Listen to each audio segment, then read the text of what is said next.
नमस्कार, मैं हूं मनीष कुमार और आप देख रहे हैं द फेडरल देश। आज हम फिर से चर्चा करेंगे सोने और चांदी की, क्योंकि साल 2025 खत्म होने जा रहा है। नया साल 2026 शुरू होने जा रहा।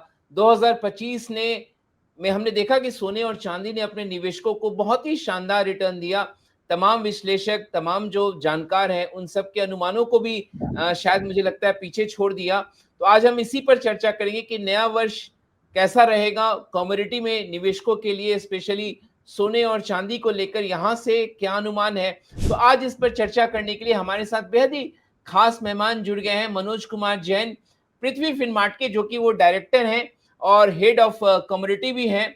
और आपको याद होगा कि मनोज जी से हमने चर्चा किया था दिवाली धनतेरस से पहले, और उन्होंने जो अनुमान आप सबके समक्ष जो रखा था गोल्ड और सिल्वर को लेकर, कहीं ना कहीं उसको बीट कर चुका है। अब उनके क्या आकलन है इसको लेकर, दुनिया में तमाम तरह की बातें की जा रही हैं सिल्वर को लेकर स्पेशली। तो अब हम उनसे जुड़ते हैं, उनसे समझते हैं कि वो नए वर्ष में सोने और चांदी की इस रफ्तार को आगे इसी तरीके से बरकरार रहते हुए देखते हैं या ये कुछ थमेगा। तो सर, सबसे पहले मनोज जी, आपका बहुत बहुत स्वागत है। आपने आज फिर से समय निकाला द फेडरल देश के लिए। बहुत बहुत स्वागत सर आपका। नमस्कार मनीष जी। तो सर, मैंने जो इंट्रो में जो कुछ भी कहा, आपने जो अनुमान दिया था, उन सबको हम बीट कर चुके हैं। तो सर, कैसा रहा साल 2025 और इसको थोड़ा सा आप विस्तार से बताएं। मनीष जी, सबसे पहले तो शो में बुलाने के लिए धन्यवाद। बिल्कुल। और जहां तक वर्ष 2025 का सवाल है तो वो कमोडिटी के निवेशकों के लिए काफी बेहतर रहा। स्पेशली जिन्होंने सोने और चांदी में निवेश किया था उनके लिए तो ये वर्ष हम कह सकते हैं कि वन ऑफ द बेस्ट जो है year in terms of performance जो हम कह सकते हैं। जहां सोने में लगभग 65% के रिटर्न्स जो है वो निवेशकों के बनते हुए नजर आए हैं, वहीं चांदी में लगभग 120% से ज्यादा के जो रिटर्न्स है वर्ष 2025 में अभी तक निवेशकों को मिलते हुए नजर आए हैं। तो निवेशकों के लिए सोने और चांदी ने काफी प्रोत्साहित जो है किया है वर्ष 2025 में। और हमारा मानना है कि ये जो ट्रेंड है 2025 का सोने और चांदी की रैली का, ये वर्ष 2026 में भी जारी रहेगा और वहां फिर से एक बार निवेशकों को बेहतर रिटर्न जो है सोना और चांदी बना करके दे सकते हैं। तो सर, हमने फ्राइडे को देखा एमसीएक्स पर 2 लाख का आंकड़ा पार कर गया। हालांकि बंद होने के समय थोड़ी सी मुनाफा वसूली आ गई, लेकिन ये दो लाख का अनुमान तो आपने भी सर पहले एक बार जताया था जब हमसे बात हुई थी। यहाँ से ये 2 लाख सस्टेनेबल है, या लगता है कि शायद इसको बीट करके हम लोग नए वर्ष में आगे निकल जाएंगे, या इसी वर्ष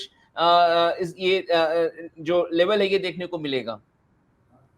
देखिए, यहाँ पे हमने जब पिछली बार आपसे बातचीत की थी सोने और चांदी के ऊपर, तो हमने वहां पे वर्ष 2026 की दिवाली तक के लिए अनुमान चांदी में 2 लाख तक के लगाए थे। लेकिन अभी हम देख रहे हैं कि उससे काफी पहले वर्ष 2025 के समाप्ति के पहले ही चांदी 2 लाख के स्तर को यहाँ पार कर चुकी है। सोने में भी हमने वहां पे 1,45,000 से 1,50,000 तक के लक्ष्य रखे हैं वर्ष 2026 के लिए। और हम देख रहे हैं कि इनलाइन एक्सपेक्टेशन सोना भी उसी दिशा में आगे बढ़ रहा है और हमने 1,35,000 के पार सोने को भी निकलते हुए देखा है। तो वर्ष 2026 में अब चांदी के लिए हमको ये लगता है कि जो इनलाइन फंडामेंटल है चांदी के वो काफी मजबूत बने हुए हैं। हम देख रहे हैं कि लगातार 5वें वर्ष चांदी जो है फिजिकली एक डेफिसिट वाला मटेरियल जो है बनता हुआ नजर आ रहा है। उसके बाद यहाँ पे एक जो बड़ा बदलाव हुआ है कि यूएस ने चांदी को क्रिटिकल मेटल की जो लिस्ट में शामिल किया, उसके बाद से न सिर्फ अमेरिका बल्कि बाकी दुनिया के काफी सारे देश जहाँ पे बड़ा इंडस्ट्रियल यूज जो है चांदी का होता है, वो यहाँ लगातार चांदी के रिजर्व्स को बढ़ाते हुए नजर आए हैं। तो यूएस के साथ यहाँ पे हमने देखा कि चाइना में बड़ा एक्यूमुलेशन देखने को मिला और भी जो बड़े देश जहाँ पे बड़ी मात्रा में मैन्युफैक्चरिंग होती है वहां भी चांदी का जो है रिजर्व्स बढ़ते हुए नजर आया। तो इसके चलते हमारा मानना है कि जो इंडस्ट्रियल डिमांड है चांदी की वो वर्ष 2026 में भी मजबूत रहेगी और जो फिजिकल डेफिसिट हम लगातार मेटल का देख रहे हैं पिछले 5 वर्षों से, वो वर्ष 2026 में भी बना रह सकता है। साथ ही हम देख रहे हैं कि यहाँ पे डॉलर इंडेक्स में कमजोरी देखने को मिली है और वह अभी यहाँ पे फेड मीटिंग आउटकम्स के बाद 2 महीने के निचले स्तरों पर ट्रेड कर रहा है। फेड का जो रुख है ब्याज दरों को लेकर के वो भी नरम रहा है और वर्ष 2025 में अभी तक हमने 3 रेट कट फेड की तरफ से देखे हैं और वर्ष 2026 में भी फेड ने यहाँ पे एक रेट कट और 27 में एक रेट कट का डायरेक्शन अभी तक अपनी रिपोर्ट में दिया है। और जो फेड की वर्तमान मॉनेटरी पॉलिसी मीटिंग इस महीने में जो कंक्लूड हुई है, वहां पे एक बड़ी चीज ये निकल कर आई है कि पहले जानकारों का मानना था कि महंगाई को देखते हुए फेड ब्याज दरों में बढ़ोतरी की शुरुआत 2026 में फिर से कर सकता है।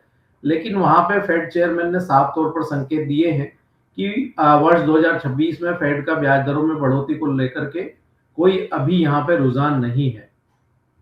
तो इन सारे फंडामेंटल्स को देखते हुए हमको लगता है कि चांदी वर्ष 2026 में इंटरनेशनल मार्केट में $78 के स्तर को अब टेस्ट कर सकती है। उस लिहाज से भारतीय बाजारों में यहाँ 2,40,000 तक के स्तर चांदी में देखने को मिल सकते हैं। वहीं अगर सर सोने की बात करें तो वहां पे हमने 4,890 और $5,000 के जो लक्ष्य दिए थे, हम उसी के ऊपर अभी भी यहाँ पे स्टिक हैं। और हमारा मानना है कि वर्ष 2026 में सोना भी 1,45,000 से 1,50,000 तक के स्तर को टेस्ट कर सकता है। तो सोना 1,50,000 और चांदी 2,40,000 के स्तर को अब वर्ष 2026 में टेस्ट कर सकती है। मनीष जी। तो सर आप कह रहे हैं चांदी 2,40,000 को टेस्ट कर सकती है। तो सर ये एक तो आपने बताया कि यूएस की मॉनेटरी पॉलिसी, उसके पहले एंटिसिपेशन में रेट कट को लेकर हमने देखा प्राइसेस चला। हालांकि 2026 में केवल फेड का कहना है कि एक ही रेट कट संभावित है। इसके बावजूद चांदी की कीमतों में और क्या कारण देखते हैं कि सर कीमतों में तेजी है? जैसे मैं देख रहा था एक डेटा, 5 सालों में केवल 810 मिलियन आउंसी जो है वो प्रोडक्शन चांदी का पिछले 5 वर्षों से हुआ है। और कहीं ना कहीं डिफिसिट है। तो क्या ये डिफिसिट ऐसे ही जारी रहेगा? कोई प्रोड्यूस नहीं कर रहा, जेपी मॉर्गन लगातार होर्डिंग भी कर रहा, मैंने एक रिपोर्ट में ये भी देखा। तो सर क्या वजह है कि चांदी में इस तरीके की तेजी है? देखिए, यहाँ पे चांदी का स्पेशली कोई माइनिंग होता नहीं है। Silver is a by product, जो कि हम दूसरे जो मेटल वहां पे माइन करते हैं, चाहे वो कॉपर हो, जिंक हो, एल्यूमिनियम हो, लेड हो, उससे हमको चांदी की प्राप्ति होती है। दूसरा यहाँ पे हम देख रहे हैं कि जो दूसरी जो मेजर मेटल की जो माइनिंग से वहां पे भी लेबर क्राइसिस और एनवायरनमेंट के इश्यूज जो है लगातार बने हुए हैं। तो उसके चलते नई माइनिंग की शुरुआत यहाँ पे होती हुई नजर नहीं आई है। और बीइंग बाय प्रोडक्ट जो है सिल्वर, हम देख रहे हैं कि उसमें लगातार 5 वर्षों से जो है डेफिसिट निर्मित होता हुआ नजर आ रहा है। और अब यहाँ पे अभी नई माइनिंग की शुरुआत की हाल फिलहाल में कोई गुंजाइश नजर नहीं आ रही है। तो उसको देखते हुए जो डेफिसिट है वो वर्ष 2026 में भी बना रह सकता है। जहां तक डिमांड का सवाल है, तो हम देख रहे हैं कि जिस तरह से यहाँ पे बड़ी मात्रा में जो आर्टिफिशियल इंटेलिजेंस हो या ब्लॉकचेन टेक्नोलॉजी हो, उनमें जिस तरह से हम देख रहे हैं कि पावर का जो यूसेज है वो लगातार बढ़ रहा है। तो उसको देखते हुए नए डेटा सेंटर का निर्माण हो रहा है। साथ ही हम यहाँ पे फॉसिल फ्यूल को एड्रेस करने के लिए लगातार जो ग्रीन एनर्जी की तरफ पूरी दुनिया जो है बढ़ती हुई नजर आ रही है।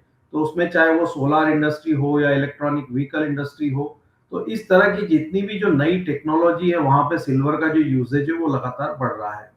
और हम देख रहे हैं कि उतनी बड़ी मात्रा में यहाँ पे उत्पादन में बढ़ोतरी हो नहीं पा रही है। दूसरा जो रिसाइकल्ड मटेरियल है, ग्रेजुअली अब वहां भी गिरावट जो है देखने को मिल रही है।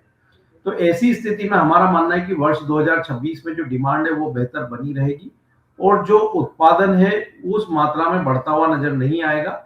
और जो रिसाइकल्ड मटेरियल है वहां पे भी गिरावट देखने को मिलेगी।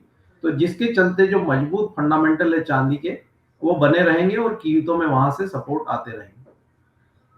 तो सर भारत में जो निवेशक हैं जो आपको देख रहे हैं, उनसे आप क्या कहेंगे? क्या वो फिजिकल सिल्वर खरीदें, फिजिकल गोल्ड खरीदें, या एटीएफ के जरिए निवेश करें, या म्यूचुअल फंड में जो फंड्स ऑफ फंड्स हैं उसके जरिए गोल्ड और सिल्वर में एक्सपोजर ले? आपको आपकी क्या नसीहत है ऐसे निवेशकों के लिए?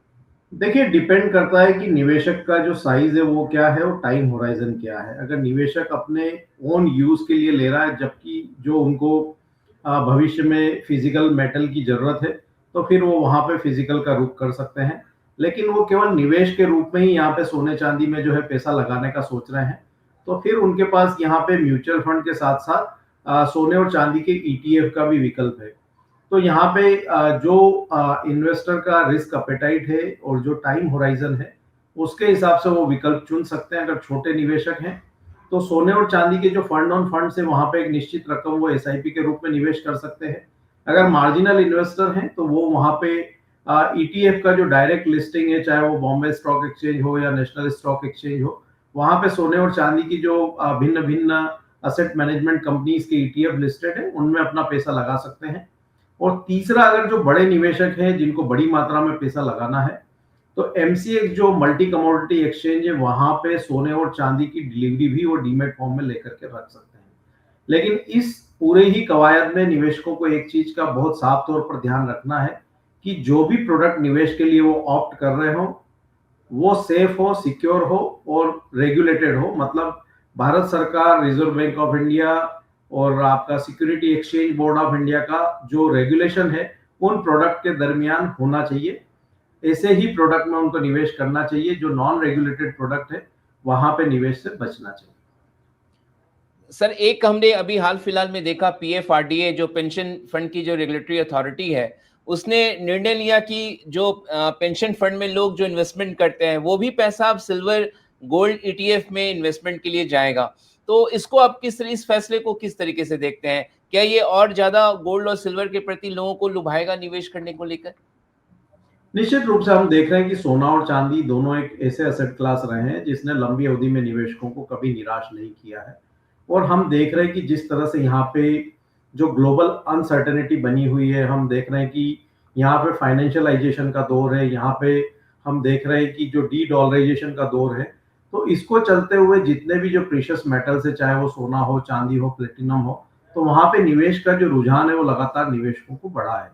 ऐसे में भारत सरकार ने ये बिल्कुल एक अच्छा डिसीजन लिया है कि जो पीएफ रेगुलेटरी अथॉरिटी है, उनको भी सोने और चांदी के निवेश में ईटीएफ के माध्यम से 5% की जो है निवेश की सीमा तय की है। तो ये निश्चित रूप से निवेशकों को सोने और चांदी की जो चमक है उसकी ओर आकर्षित करेगा। और निवेशक जो है, जो पीएफ रेगुलेटरी अथॉरिटी वहां अलग अलग असेट क्लास में पैसा निवेश करती है, तो कहीं ना कहीं जो पीएफ का पैसा है वहां पे भी एक हम कह सकते हैं कि जो पोर्टफोलियो है उसमें डाइवर्सिफिकेशन देखने को मिलेगा, जिसका निश्चित रूप से जो लाभ है वो निवेशकों को लंबी अवधि में प्राप्त होगा।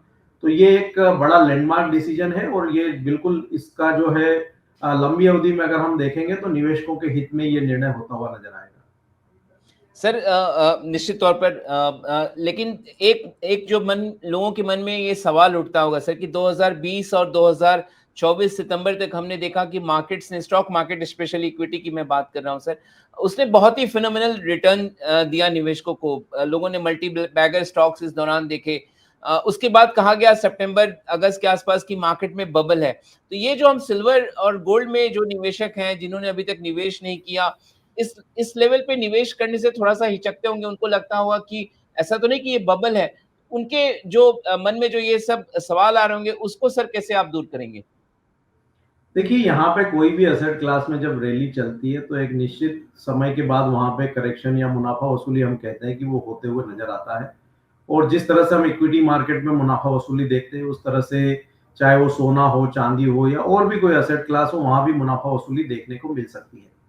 लेकिन अगर आप लंबी अवधि के लिए निवेश की योजना बना रहे हैं, तो सोना और चांदी जो दोनों जो मेटल है, इन्होंने लंबी अवधि में निवेशकों को कभी निराश नहीं किया है। वर्ष 2000 की अगर मैं बात करूं मनीष जी, तो वर्ष 2000 में सोने का भाव लगभग 4,400 रुपए प्रति 10 ग्राम था, जो आज 1,33,000 रुपए प्रति 10 ग्राम है। तो अगर हम इन टर्म्स ऑफ रिटर्न देखेंगे तो सोना यहाँ पे लगभग 25-26 गुने से ज्यादा जो है पैसा पिछले 25 वर्षों में निवेशकों का कर चुका है। वहीं अगर चांदी की बात करें तो वर्ष 2000 में चांदी की कीमत 7,800 रुपए प्रति 1 किलोग्राम थी, जो आज 2 लाख रुपए हो चुकी है। तो वहां भी अगर हम 25 वर्षों का देखें इतिहास, तो 25 गुना पैसा निवेशकों का 25 वर्षों में चांदी में बना है।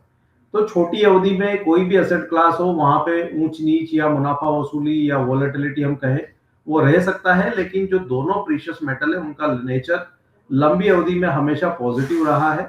और जिस तरह से हम वैश्विक अनिश्चितता का दौर देख रहे हैं, डी डॉलराइजेशन का दौर देख रहे हैं, फाइनेंशियलाइजेशन का दौर देख रहे हैं, तो उसको देखते हुए उसके मद्देनजर हमारा मानना है कि आने वाले वर्षों में भी सोना और चांदी निवेशकों को पॉजिटिव रिटर्न्स जो है यहाँ पर देते रहेंगे।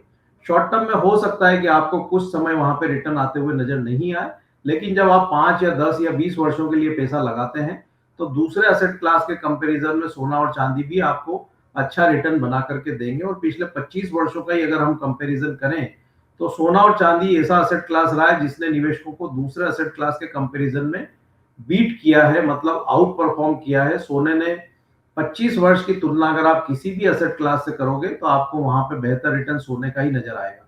तो लंबी अवधि के लिए अगर आप निवेश की प्लानिंग कर रहे हैं तो every time is a right time to invest, और आप एसआईपी के माध्यम से करिए ताकि कभी गिरावट भी आती है तो आपके निवेश में आपको एवरेजिंग करने को मिलेगी। जिस तरह से आप शेयर में एसआईपी करते हैं उसी तरह से आप सोने और चांदी में भी करिए, और अपने पोर्टफोलियो में लगभग 15 से 20% प्रेशियस मेटल को शामिल करिए। तो उससे आपका पोर्टफोलियो डाइवर्सिफाई भी होगा, और जो नेचर है यहाँ पे कि जो रिस्कियर असेट के अगेंस्ट में हम सेफ हेवन असेट के रूप में सोने और चांदी को देखते हैं, तो वहां पे आपके पोर्टफोलियो का इंश्योरेंस भी रहेगा और डाइवर्सिफिकेशन भी रहेगा। तो उस लिहाज से यहाँ पे सोच करके और लंबी अवधि के लिए निवेश की प्लानिंग सोने और चांदी में करना चाहिए। सर, आपने सिल्वर को लेकर जो एक कहा कि $78 पर आउंस, $80 के आसपास में एक लेवल आपने दिया, लेकिन मैं एक देख रहा था, रॉबर्ट कियोसाकी एक इंटरनेशनल जानकार हैं गोल्ड सिल्वर पे, आजकल बहुत ज्यादा वो कमेंट कर रहे हैं। उनका एक ट्वीट में देख रहा था सोशल मीडिया में कि वो 200 तक डॉलर तक आउंस तक प्रिडिक्ट कर रहे हैं। क्या ये संभव है? यहाँ से चार, मतलब ऑलमोस्ट 4 गुना उछाल, ऐसा लगता है। ऐसा क्या हो जाएगा दुनिया में? आर्थिक मोर्चे पर कितनी बड़ी तेजी हो सकती है?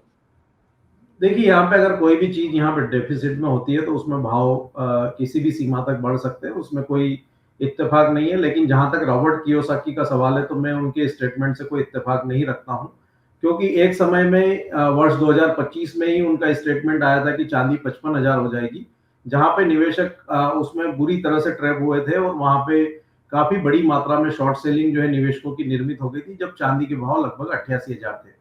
उस समय हमने साफ तौर पर उनके स्टेटमेंट को जो है वहां पे नकारा था, और हमने वहां पे जो लक्ष्य चांदी के वो उस समय 1,50,000 से 60,000 के दिए थे, जो हमने फर्दर रिवाइज करके 2 लाख किए।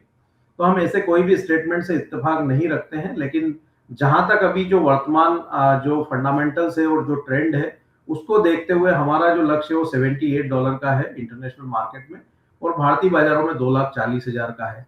वो लक्ष्य हासिल होने के बाद हम फंडामेंटल को फिर से रिव्यू करेंगे, और हमको लगता है कि वहां पे कीमतें $100 या उसके ऊपर जा सकती है, तो हम समय समय पे हमारे निवेशकों को उसके लिए जागरूक भी करेंगे।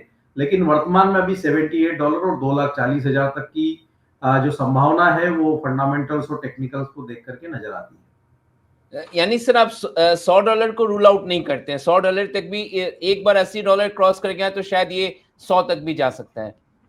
बिल्कुल, जाने में यहाँ पे 100 या उसके ऊपर भी जा सकता है, पर जैसा कि मैंने बताया कि जब $78 के आसपास कीमतें आएगी तो उस समय हम फंडामेंटल्स को फिर से एक बार रिव्यू करेंगे कि वहां पे इंटरनेशनल घटनाक्रम क्या है, डिमांड सप्लाई की क्या स्थिति है, और वहां पे सप्लाई साइड कितनी बेहतर है, डिमांड आगे क्या लगती है।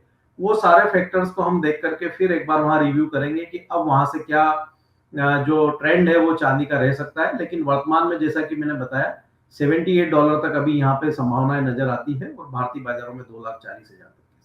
तो सर, अगर आपको सुझाव देना होगा गोल्ड या सिल्वर में, तो दोनों में क्या चुनेंगे इस समय? अगर आने वाले साल में या 2 साल में अगर चुनना होगा तो दोनों में से कौन सा कमोडिटी लोगों को चुनना चाहिए? दोनों को ही यहाँ पे पोर्टफोलियो में रखना चाहिए। अगर आप 3 साल के लिए पैसा लगा रहे हैं तो चांदी में 60% और सोने में 40% लगाइए। आप 5 या 10 वर्ष के लिए लगा रहे हैं तो सोने की मात्रा 60% रखिए, चांदी की मात्रा 40% रखिए, और अपने पोर्टफोलियो में 15 से 20% हिस्सा सोने चांदी का रखिए। पूरा पैसा भी आपको सोने और चांदी में नहीं लगाना है, इसको एक असेट क्लास के तौर पर और एक पोर्शन के तौर पर ही अपने पोर्टफोलियो में शामिल करना है। बिल्कुल। तो सर, बहुत बहुत शुक्रिया, आज अपने विस्तार से गोल्ड और सिल्वर को लेकर हमारे दर्शकों को बताया। और सर, एडवांस में आपको नए वर्ष की बहुत ही शुभकामनाएं। और जब नया साल शुरू होगा और $80 के आसपास जब पहुंचेगा तो फिर हम आपसे मुखातिब होंगे, आपसे आगे का जो चाल है चांदी की सोने का उसको हम समझने की कोशिश करेंगे। तो आज आपने कीमती वक्त हमारे दर्शकों के लिए निकाला, बहुत बहुत शुक्रिया मनोज कुमार जैन सर, और बहुत बहुत धन्यवाद इस चर्चा में जुड़ने के लिए।